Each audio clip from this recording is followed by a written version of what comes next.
What's up, everybody, and welcome to another video. I'm Rich Wilson, founder and filmmaker at Vibe Media, where we help your brand build to an influencer level online presence using filmmaking tools and tips to tell your story. And today we have another episode of Vibe Check for you today, and this episode is also another movie challenge. And the movie that we have for you is actually our first animated movie that we've talked about on this show, and that is Perfect Blue. Not only is it our first animated picture, but it's also a Japanese anime. It's also a foreign film, and it is incredible. If you haven't seen it, well, then you better pause this and go watch it, because there will be spoilers ahead. And come back and press play to listen to what we talk about. So sit back, relax, and let's get on with the episode. Hey everybody, welcome to Vibe Check, the show about filmmaking and for filmmakers like ourselves. I'm Rich Wilson, founder and filmmaker at Vibe Media. We've got Dana, our client relations, and also Forrest, our DP extraordinaire. And it is movie challenge time. Woohoo! Yep, we challenged ourselves to some great drama flicks, and this one falls to Me. Dana. Yes. So Dana, tell us a little bit about Perfect Blue, and then let's get into this. So Perfect Blue is an anime film. It came out in like I noticed 1997. Yeah, it was beautiful from like the color contrasts and all of that. I saw it when I was probably about like 14 or 15. Just kind of stumbled across it, and it's a drama in the sense that it's a psychological drama, and you don't really know what's reality and what's, being played out in a dream. It's a psycho thriller. Yeah, it's kind very of trippy. Yeah, it was a good one here. Yeah. I think Definitely different because we've done a lot of the live action movies. We have not gotten into the delved into animation at all. And I definitely liked it. The animation also, it was 90s Japanese animation. It definitely reminded me of like shows like Cowboy Bebop and some of Ghost the other. in the Shell.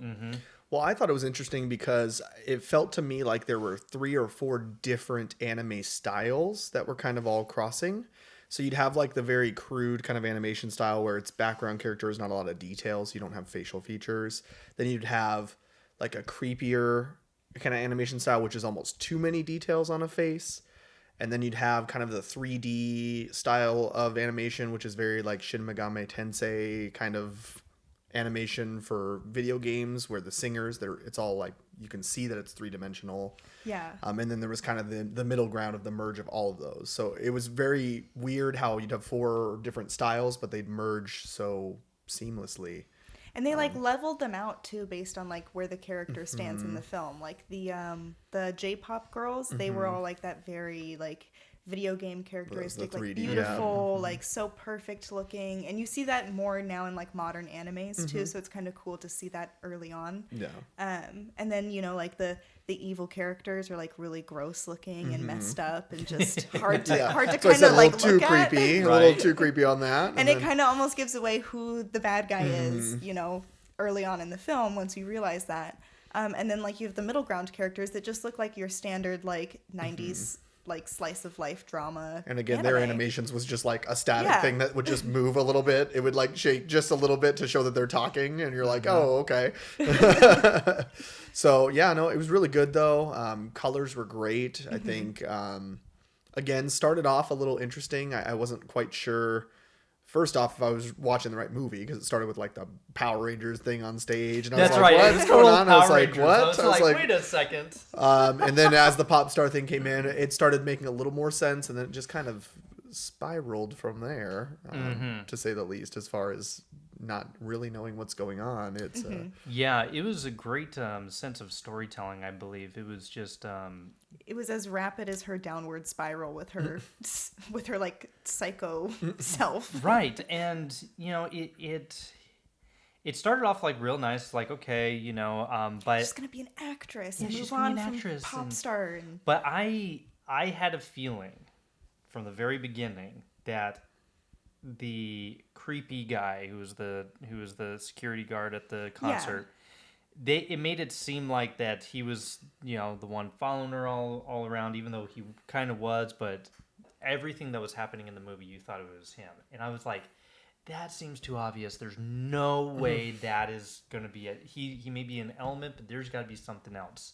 You know? Yeah. You think he's just there to kind of like throw you off of the actual plot. And he kind of did. In a way. In a way. Yeah. He's still a part of it at the end of it, but I mean, Yeah. in a way that you're not really expecting. Right. Yeah. I think it did a great job at showing the culture as well within the animation. Like we forget here in America, you know, our buildings and our apartments are so huge, and then it goes into hers, and it's very like the living room, the bed, all that stuff is all there. Very minimalistic. Yeah. There's minimalistic furniture. Yeah. There's a lot of stuff in a small space.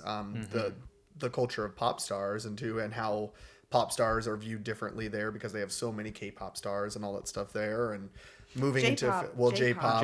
J-pop, K-pop, all, you know, all those things in general. Yeah, All the cultures kind of share It that is a same. lot. It's very strict and very like regimented, and it's hard to break away from that title once you're known as like a pop star. It's hard to dive into like other industries something because people else. think of you as like this little innocent, like, oh, you're too pure, no one will take you like seriously. You're too gimmicky almost. We kind of still have that a little bit too. Oh, for you know, sure. like just look at like Disney stars. You Yeah. know, they basically have to go to the nut house extreme, yeah.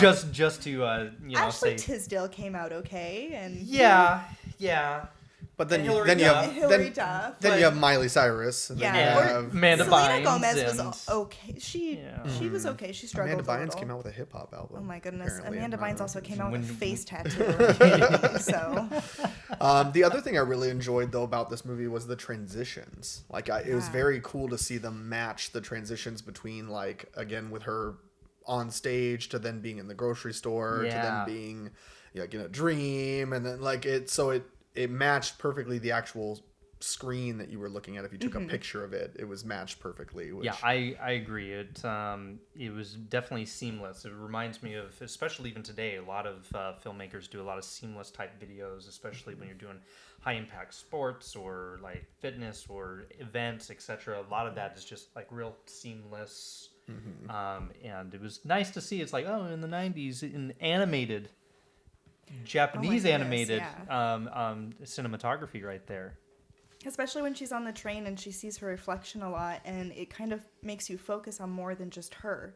You know, makes you focus on the background too, and kind of try and take in what's going on to find out if she's really the killer. Well, and I thought it was going in a weird direction initially when it talked about for the blog her room, Mima's room or whatever. I thought because they kept showing the buildings too that it was going to be like a stalker that's like peering through her window all the time, and like you're thinking that maybe this guy is like that kind of stalker, the evil guy, quote unquote. Yeah. But it didn't go in that direction. It went a little bit creepier and a little weirder. And then Well, I actually, just to pause real quick, we talked about nostalgia. How about that nostalgia of the old Mac computer with the navigation with Yes. the wheel? I was like, whoa. I was like, I remember that. Peak technology at the time. I know. I was like, I get that reference. Oh, and when she's like setting up the internet for her for the first Right, time, like yeah. I'm Gen Z, so I was born basically with Right. the internet. It's like you double Yeah. click So it's on like, the navigation. oh. What? I don't understand. I'm like, how do you not understand, Mima? It's so simple. Yes. Yes. love it. Yeah, it's definitely weird as far as you got to remember it is 97 that this came out here, but then still with the culture and the small room, tiny space. When she's looking through here, you can see that she's up against the other wall as far as just living in that tiny area, and Yeah. the little fish that she takes care of, like She's got like a very stacked with simple, books, yeah. happy Yeah. life with like a good routine for her. well, and you wouldn't expect that from a pop star either. Like Yeah. if somebody's a super famous pop star that everybody loves, why is she living in this small little Well, again, I think it's a cultural thing, because here in America, you don't think that, because you think of pop stars, they lavish houses? Yeah. they have lavish houses But- and they're doing whatever. Also, keep in mind too that you find out later on in the film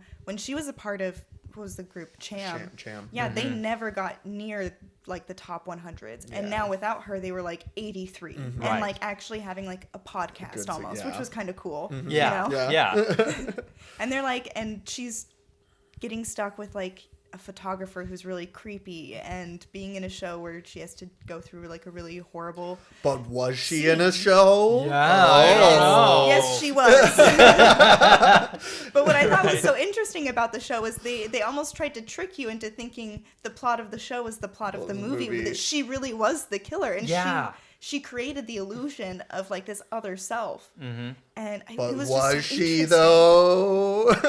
And that's what I was thinking halfway through the movie, because it was a little bit of a slow burn, but it wasn't. Yeah. Like you're like going through the day-to-day stuff, like all these weird coincidences and things were happening, and it was just like, okay, and you were just assuming that it was the creep who happens to be a security guard for all of this kind of stuff, and he was just overhearing her conversations and blah blah this and blah, He's always that. there. And he's always there, and she kept seeing him. But then the more and more she kept seeing him, the more and more her mental The mental descent. Yeah, it started at about happening. 40 minutes or so. I Yeah. started seeing And like then I just didn't know what was real and what it was like. Yeah, she kept like repeating the same days almost. Well, It yeah. felt like Groundhog's Day a little bit. Deja when you're vu just a like, what bit. is? Didn't we just go through this? Didn't she just wake up in the same outfit? Like, what the heck? Well, and then you don't also know, because again, she starts having like the visions of herself as the K-pop star that can like float magically and jump on lampposts, and you're like, oh, well, that's her just like obviously losing her sanity. Yeah.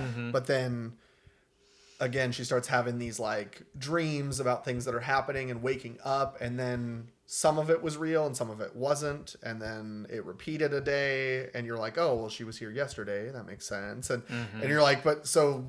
And it was just a rapid. It went from 0 to like 150 in like 2 seconds, and I was like, What? I don't understand what's real. If are we in another loop? It's Inception at that point. It was just like, that's what it seemed like. It almost makes me wonder, considering who ended up being the bad guy, or I guess person, because it was a woman. It was her assistant roomie. Was she drugging her? Because she was always the one feeding her, and she was always the one there who would be like, yeah. oh, I just saw you yesterday. Like, what are you talking about? Yeah, I think she was definitely kind of, in a way, feeding that insanity to just dive deep into. And she showed her Mima's room. She showed her the website. Yeah. well, and it was just interesting all the time of like, it would jump into another scene, and then it would zoom out to reveal that was part of like the television show. Right. So you're like, okay, wait, so this isn't real. So all that I just learned, like, scratch that, but then it is also happening here. And like, you don't know. I thought for a moment that, again, that this whole thing was the show at the end, because even as you get further on, and then before the kind of the final climax, I would say 15 minutes or so, there's a moment where her male manager that's there talks about like, oh, she scored a role in a movie. Yeah. And you're like, oh, so maybe this whole thing is the movie that she had a role in. Like, you didn't know. Like, it was such a weird way to follow it. And I would almost compare this movie. It's like Inception meets. I made the joke about like Selena, because it's the manager with her meeting. It was just such a weird like mix of movies that, obviously by modern standards we're comparing it to, but it was such a like 3 or 4 movies all wrapped in one that I was trying to wrap my head around.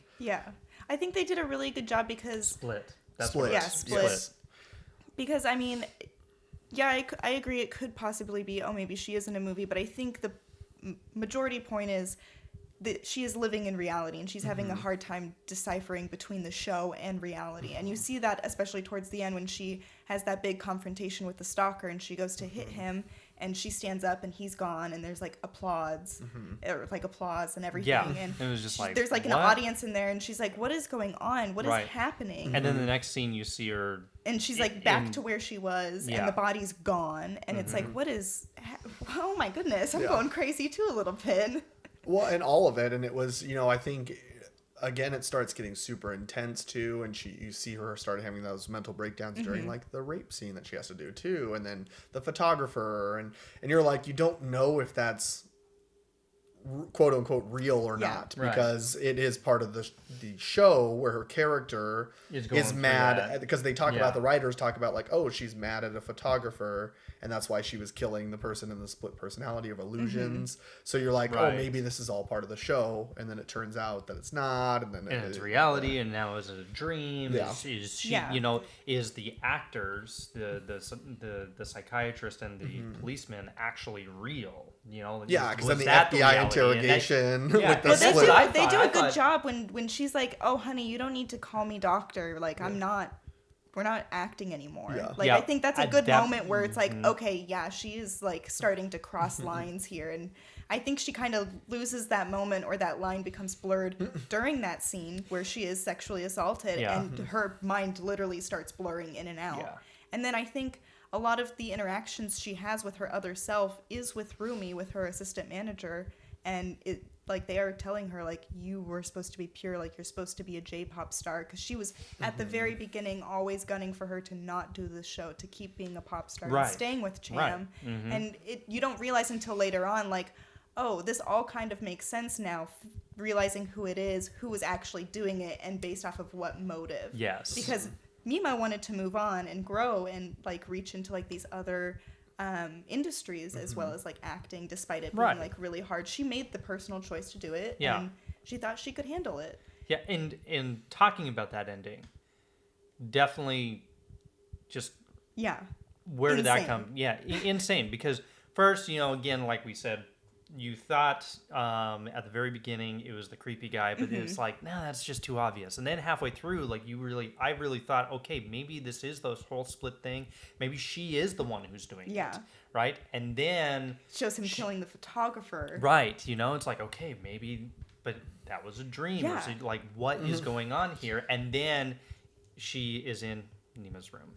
And you see the fish. And then you see the fish, and as soon as I saw the fish, I went, those are alive.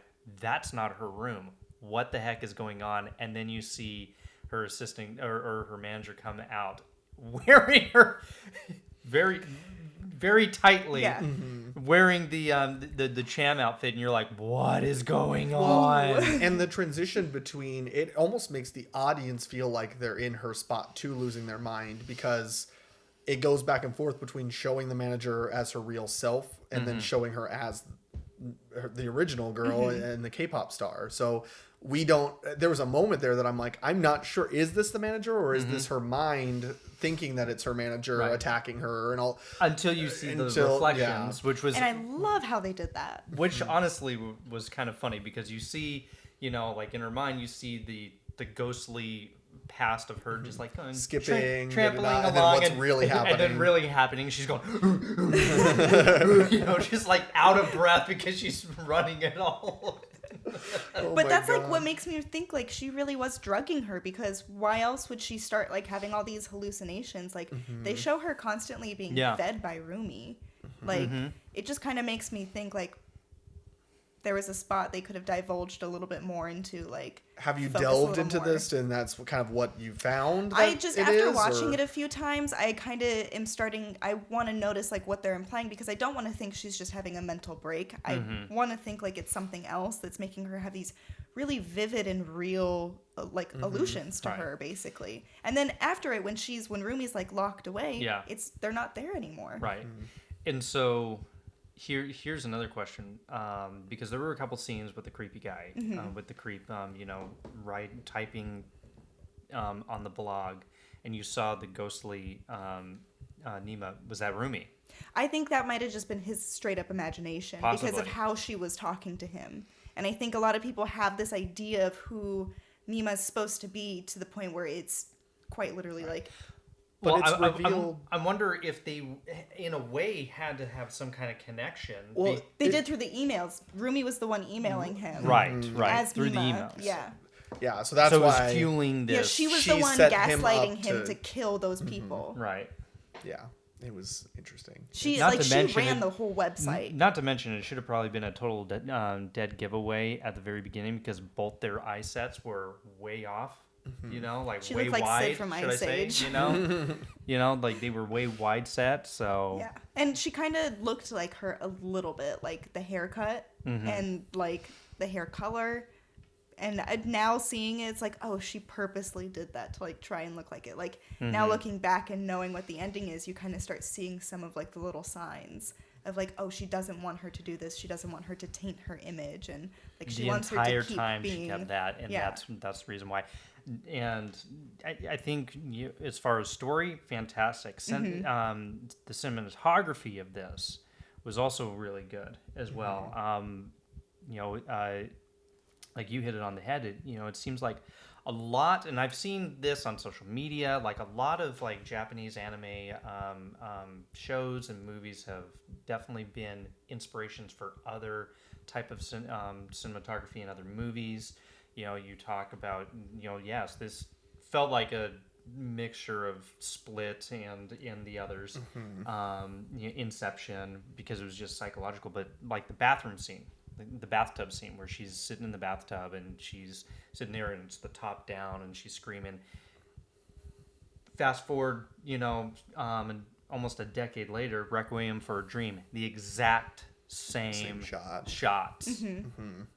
Well, and they used, as I touched on before, for the Shin Megami Tensei video games, there's a Shin Megami Tensei Cross Fire Emblem that deals with pop stars and their like alter egos as they fight, like it's a fighting game. But the way they do the performances for the pop stars is that same 3D animation. So they've used the same tools that were kind of developed in this old school anime style for new mediums, and even now they're still using that in an animation video game. That technology, and again, Inception, Split, Selena, even Selena came out with a manager. I know that one's a real life story, it's obviously, but it's funny to like look back at it now and realize that like, oh, that it does match this almost perfectly. Here it's there you can kind of connect real life with it in a way, and that's what makes it so scary to me, at least. It's like, oh, this actually does happen to people in real life, and that's horrifying. And the intent, again, like the rape scene, it was very intense. Like even though you knew it was acting and they would stop it, like, and they're like, hey, I'm so sorry about this. The guy's like, I'm so sorry, I hate this. And she's well, like, that whole fine, scene, that whole scene, it kept going from like, oh, they stopped, and you're like, oh, all right, this is a show, and then it would go back to action, and it'd be so visceral again, and you're like, wow, like, and then it would stop again, and then like, and then it pulls back, and you see all the different camera angles. You're like, okay, yes, it is a show. And he's like talking to her, and he's like, oh, like, I'm so sorry, like, this sucks. It was very weird, very intense, and very. I was noticing small things again after she has her fight with the creeper guy. And she goes back to look for his body that's not there. Like the panel that she initially knocked down, when it goes back and shows that room, the panel's back up. They're behind the panel. It shows the manager and him behind the panel. So then it's like, oh, damn, Rumi's like gone off the deep end now because she's the only one left in there. It's definitely. And of course, like, it makes sense too that it would be her because she goes into detail about her day-to-day life on Mima's Room's website. So it makes sense that she would be the person who's causing all of this chaos for her. And then the like conversations that they would have and the things that she would say word for word have gone into the blog. And she really did play with her mind too, and she'd be like, it's been a few months since I've seen you. And she's like, what are you talking about? I just saw you yesterday. Well, the one thing that I still have questions on too, there was a moment when she gets into the elevator and the creepy guy's standing there, that there's the newspaper article about the guy being hit by a truck. Is that him that got hit by a truck? Because then there's a moment later on where she's daydreaming that like he's driving the truck and runs into her, but she wakes up from a dream.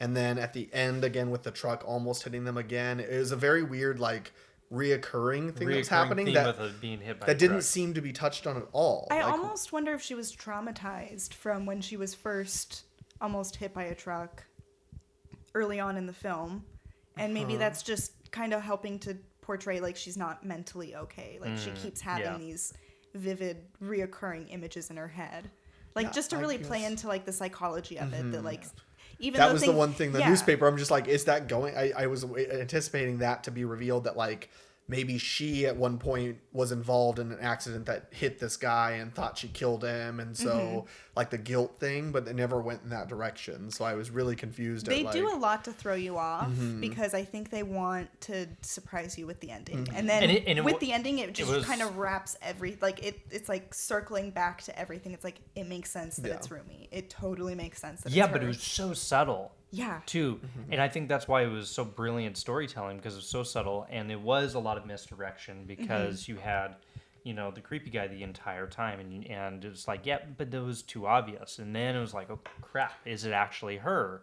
Well, it makes sense now that she left too, because there was a moment where she did leave because she was seemingly upset about her interacting career. Like she didn't want her star that she was managing to be doing all of this here, so seemingly, but it makes sense now that like maybe she was leaving because she was doing all these other things, like killing this I think that's kind of when Rumi broke a little bit too, seeing that scene, seeing her get like tainted, like seeing her innocent persona finally just not be that anymore. I think that's the tears, and she broke and she realized like, oh, it's the other people that are ruining her. And just look at all the people who she killed were the ones who were... The screenwriter was tainting her... It was tainting her image. So the screenwriter who wrote the scene, who tainted her pop image. The photographer who put the pictures in the magazine. Who put the magazine.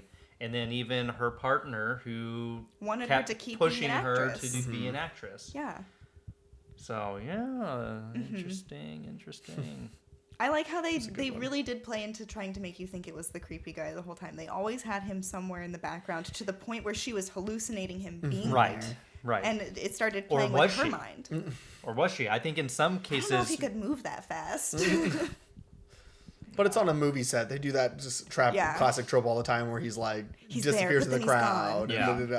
So it was a good one. I think again with a lot of the way that they matched the shots, with the way that they were able to draw people into that same mindset that she's going through. And crossing the line between the show and the actual plot of the movie. It's where you don't know. I still, at the very end when it started getting rapid, I was like, is this the movie? Is this the show? Is this real life? Your brain, you're like, I don't know anymore. Yeah. It felt like they were trying to give away the plot through the show. Like, they're all just illusions of her mind. Yeah. Like, it's not actually the men killing, it's her. And then it's like, oh, is that what she's actually doing? Like, she's taking that into reality now? And she can't decipher reality? Exactly, and what she created was her being this star and being an actress when really it was reality. It was an actual doctor. It was an actual police captain. That's what I thought halfway through. But no, it was great storytelling, amazing challenge yet again.